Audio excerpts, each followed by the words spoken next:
On the planet Veldt, a little hamlet of farmers is going about their daily chores when they spy an Empire ship in the sky. Kora, a war orphan, notices it immediately and rushes to ring the town bell to warn everyone.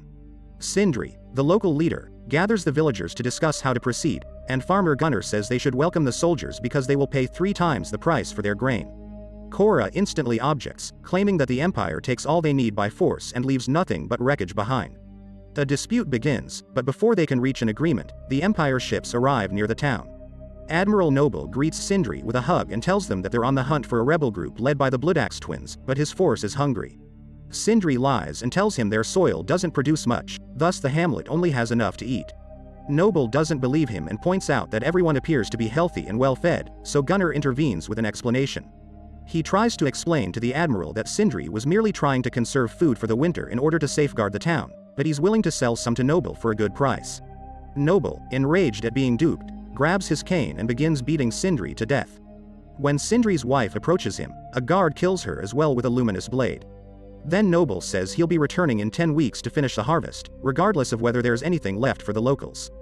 Following that, Noble and the ships depart, but a small detachment of soldiers led by Faunus remains to keep an eye on things. As numerous troops kick the villagers out of the building they want to claim, Private Aris activates Jimmy, a robot that used to serve the monarch. After the royals were killed, all of the robots put down their weapons and refused to fight, leaving only a few to undertake menial tasks. Marcus decides to put the rumors to the test and begins shooting at the robot, who falls to the ground and never defends himself. Aris rushes in to stop Marcus and nearly kills him, but Faunus intervenes and orders them both to work. He also checks to make sure Jimmy isn't broken and sends him to clean up the mud. Jimmy is washing his face by the river when he is approached by Sam, who befriends the robot and listens to his narrative. Jimmy explains that Sam is reminiscent of the Empire princess, who was murdered along with her parents by traitors. Sam tells him that the princess dwells within him and gives Jimmy a flower crown, which causes something within him to activate. Meanwhile, in the town hall, the villagers debate what to do next and come to the conclusion that they should work hard to prove the value of their produce so that the Empire does not kill them and they can continue producing food. Kora begins packing to depart because no one will listen to her warnings. Hagen, the guy who rescued her 2 years ago after her ship crashed on this planet, has caught her red-handed. Hagen feels Kora should join the rebels in order to protect the town, but Kora refuses, arguing that they have little chance of victory and that it will be a massacre. In the evening, Marcus and 2 other men kidnap Sam so that the entire squad can use her. Kora hears her screams but is reminded not to intervene. Aris comes to Sam's assistance and manages to punch a few of them, but there are just too many of them and he is rapidly overwhelmed. Faunus appears shortly after and wants Sam, but he is cut off by Kora, who has brought an axe. Faunus dispatches troops to pursue her, and she pretends to surrender at first, only to move rapidly and murder 2 soldiers in a few moves.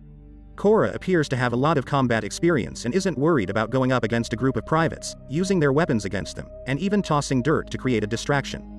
Kora defeats the troops one by one with precise bullets or violent stabbing, and when a man is about to shoot her, Aris kills him first.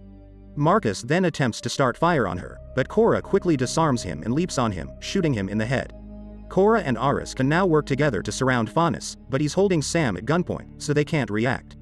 Jimmy enters, and the captain orders him to kill Kora, but Jimmy instead shoots him. This is enough to convince Kora they need to fight back since Noble will kill off the villagers when he returns. She declares that she will assist them in their war, but first she must recruit more soldiers. Gunnar had previously sold some of their produce to the rebels, so he'll take her to the city to meet with his contact.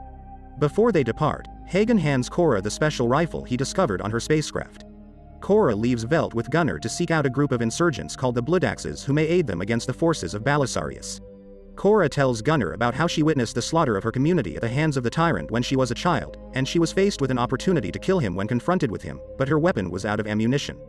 Instead of killing her, Balisarius had Kora train at the Imperium along with other soldiers under the name Arthale, turning her into a killer before she deserted them. Despite being groomed into being a mercenary with no emotional connections, Kora had a lover who was killed in battle. Kora and Gunnar arrive in the port city of Providence to seek out the man who may lead them to the Bloodaxes. When the two mention General Titus, a nearby man named Kai begins to pay attention. Kora and Gunnar are accosted by a thug who attempts to sexually assault Gunnar before Kora knocks him down. A nearby alien tells Kora and Gunnar about Titus's whereabouts before the thug returns with backup. Kora and Gunnar fight and kill them until the main thug has Kora at gunpoint. Kai raises his firearm and blasts the thug in the head before introducing himself as a smuggler and joining Kora and Gunnar. Kai then empties the deceased men's pockets and offers his ship to transport the couple to Pollux, accepting the tiny bit of money they have to offer. When they take out, Kai informs them that he knows of a warrior who might be able to help them, so they agree to halt at a distant planet. First, Gunnar has never left his world and is shocked to witness the ship hurtling over space. Meanwhile, on the Empire's flagship ship, Noble is smoking by directly attaching the pipe to his body. When a soldier arrives to inform Noble that the bounty hunters have captured an informant, he orders him to bring the man to him before returning to his tentacle lover. He guides them to a ranch on another planet to find a man called Tarok who is being kept prisoner by the rancher, Hickman, due a debt Tarok owes him. He is told about Kora's mission, and the three bargain with Hickman that if Tarok can tame a nearby chained-up creature called a Bennu, then Tarok can go free, otherwise, all of them will be indebted to Hickman. Tarok approaches the Bennu and communicates with it. After freeing it, Tarok rides the wild beast. He is granted freedom to join Kora, but as he leaves, he witnesses Hickman poorly handling the Bennu, which ends with the creature killing Hickman by sticking its talon through his chest. Kai then leads Kora to a cobalt mining planet where they meet a swordsman called Nemesis. Kai informs her of the job just before she meets a humanoid spider creature called Harada, who is keeping a small girl captive before preparing to kill her. Nemesis tries to negotiate with Harada but ultimately ends up battling the monster and impales her fatally before saving the girl. Nemesis joins the rest of the crew. The experience makes Kora reminisce over how she spent time as the royal guard for Issa when she served the Imperium. She witnessed Issa bring a bird back to life, and the king had believed Kora being her friend made her feel safe, but Kora clearly feels guilt over what happened to Issa and her parents.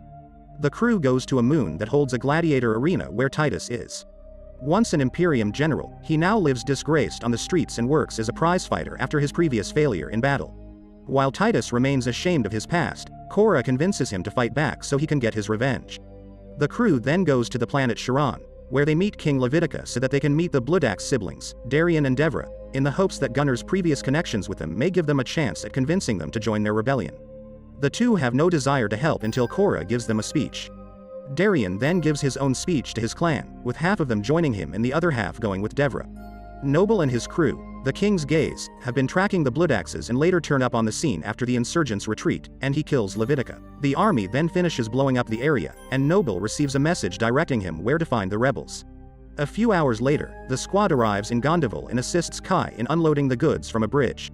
Kora observes him engage with the people and suspects something is awry when suddenly, a hidden Imperial spacecraft opens fire and destroys the majority of their ships. The team is then ambushed by a swarm of robots, and the majority of them are captured as Kai reveals his true intentions. He's always known Kora as a wanted ex-commander whose head would fetch a high price. Soon after, Noble enters with his men and grabs Kora's rifle, while Kai pushes Gunnar behind her, explaining that he's just a farmer and that if he kills Kora, they'll let him go. Gunnar claims to be going to shoot her, but then releases her and turns around to shoot Kai instead. Kora instantly leaps on a guard and knocks him down in order to steal his gun, then flees to safety as Noble's men begin fire. She tries her hardest to fire back and blows up a box, causing a massive explosion that pushes all of her adversaries away. Gunnar takes use of the opportunity to free all the other warriors, and soon Nemesis is cutting people with her blades. Noble orders his concealed spaceship to emerge at that moment, and it promptly begins fire on the rebel ships. Darian, desperate to save his comrades, takes a metal rod and uses it to beat up soldiers as he makes his way up the bridge to board the enemy ship. Darian to kill the opponent in order to stop the attack, but he also dies in the process. His body falls onto the controls, forcing the ship to slowly begin to plummet toward the bridge. Kora, enraged, flees her hiding position and runs across the bridge, shooting random troops as she approaches Noble.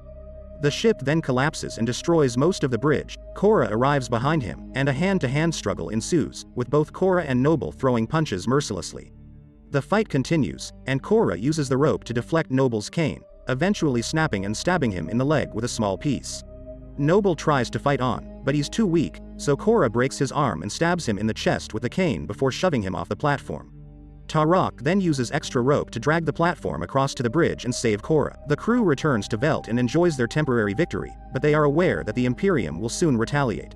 An Imperium ship recovers Noble's body and starts to revive him. His mind is taken to a realm where he communicates with Balisarius.